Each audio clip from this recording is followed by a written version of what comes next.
Bienvenue sur Canal Turf, on se retrouve donc pour évoquer un beau week-end de course du côté de Vincennes et dès samedi il y aura de belles épreuves et on est en compagnie d'Alexandre Abrivard qui aura une journée d'ailleurs très chargée samedi. Salut Alex. Salut à tous, oui effectivement, quelques épreuves, 5 ou 6. 7 exactement. 7, excusez-moi. Je vais en détacher 5 surtout. On va commencer par Bloomer. Bloomer dans la première, le cheval c'est un cheval de grande classe. Il est passé complètement à côté de son hiver, il a eu des gros problèmes de souplesse, surtout au niveau du dos. Le cheval paraît être revenu bien, donc il faudra surtout le regarder courir parce que c'est une rentrée. Mais pour la saison, surtout pour le printemps, si on retrouve le vrai Bloomer, il devrait cartonner pas mal. Alors, il y a une attraction, c'est Foleli puisqu'elle est déférée des 4 pieds pour la première fois. Ouais, Foleli, bon bah ça commence à être compliqué pour elle, on va mettre tous les atouts de notre côté, déférer des 4 pieds pour la première fois, muni de petites œillères. C'est son engagement de l'hiver, voilà. Mais ça sera peut-être quand même plus pour des places parce que la petite jument elle a beaucoup donné et il n'y a plus de marge. Quels sont les autres chevaux que tu détaches samedi? Il y a l'Overboy, Foleli, donc Bloomer, Danube Mélois, Lorina Citron, Julio de Luxe et Fakir Dubourg. Je vais détacher Julio de Luxe, c'est un chic cheval qui fait toutes ses courses et qui affronte un lot, je pense, à sa portée.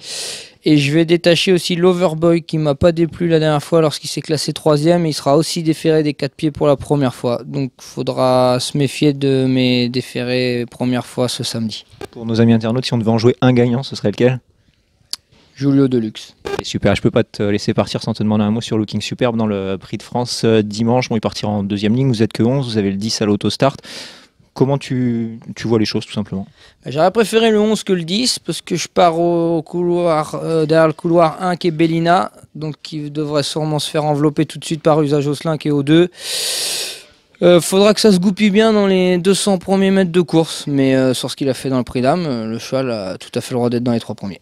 En tant que cheval étranger, on peut penser qu'il est habitué aux courtes distances, ça ne va pas être contrarié par les 2100? Non, je pense pas, il a un petit peu d'allure, donc le départ lancé dans la descente, je pense pas que ça va le gêner. Je dis ça va jouer avant le bas de la descente. Si on a réussi à prendre une bonne place avant le bas, on a autant de chance que nos adversaires. Je suis gourmand avant de te laisser. Est-ce qu'il y a un cheval qui te passe par la tête comme ça pour dimanche, à part Looking Superbe? J'ai... On prend peut-être de cours. Hein. Non, Divine Méloise, la jument a fait une année magnifique, elle est en super forme, elle affronte les mâles, là, genre Dreambreaker et tout, Dexter Château, mais elle peut les regarder dans les yeux si elle a un bon numéro, parce que là on n'a pas encore les numéros. Merci beaucoup Alex. Mais voilà, vous savez tout donc sur les partants d'Alexandre Abrivard ce week-end à Vincennes. À plus. Bienvenue sur Canal Turf, on se retrouve donc pour évoquer les différents partants de Maxime Bézier au cours de ce week-end sur l'hippodrome de Vincennes. 3 partants pour toi Maxime, tout d'abord bonjour. Oui, bonjour. Alors il y en aura un samedi, c'est Eurobeco, 2 dimanches, Colonne Miranais et Vegas des Prés. Quels sont selon toi parmi ces 3 chevaux tes meilleurs éléments? Les meilleurs éléments, ça va être Eurobeco samedi et le cheval a fait une bonne rentrée, l'autre jour c'était très correct. Après des petits soucis d'ordre plus logistique que problème de santé pour lui, donc on avait été obligé d'arrêter un peu. Et donc le cheval revient bien, c'est une belle course pour lui, il a le niveau d'ici. Il a couru qu'une fois, l'autre jour c'était pour me rassurer, mais il est une très bonne 6e place et la course lui a fait le plus grand bien. Donc j'en attends une très bonne performance de sa part. Et dimanche, je vais avoir 2 partants, donc Vegas des Prés, c'est un cheval qui vient de gagner. J'avais pas beaucoup de beaux engagements. Là, dans un bon lot, pardon. Oui, c'est un bon lot, ouais, il gagnait dans un très bon lot. Après, là, il rend 25 mètres, c'est un cheval que je préfère courir un peu au premier poteau maintenant. Là, il faut que ça se passe bien, qu'on se fasse ramener sur un plateau pour pouvoir faire une bonne ligne droite. C'est un cheval qui finit toujours bien ses courses, mais avec l'âge, il préfère venir par l'intérieur que de faire vraiment le tour des autres. Par contre, le fait que ce soit Vincennes, ça vous embête pas vraiment avec lui? Non, il a pas énormément couru à Vincennes, il monte bien la côte le si peu, j'avais gagné à 4 ans déjà.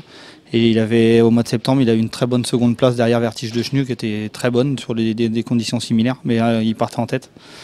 Donc le cheval est bien, il fait bien la grande piste, donc lui il n'y a pas de souci là-dessus, maintenant ça va être une question de parcours. Et Colonne Miranais dur? Colonne Miranais, c'est un cheval qui a besoin de me rassurer énormément, il finit plus ses courses, c'est un cheval qui avait besoin de dominer, on a été devant beaucoup. Là, je vais m'évertuer à lui redonner du moral, à courir caché et lui masquer l'effort au maximum, mais il faut qu'il reprenne confiance en lui pour pouvoir refinir un peu ses parcours. Pour conclure, si on devait faire un petit classement, le cheval sur lequel tu comptes le plus? Je pense Euro, c'est un cheval d'avenir que j'estime beaucoup, et là, le cheval est bien de condition, il est dans des catégories très ouvertes pour lui, où il est compétitif. On résume, Euro pour la gagne, Vegas pour une place, et puis Colonie on regarde. Oui, voilà, exactement. Merci beaucoup Maxime, à très bientôt.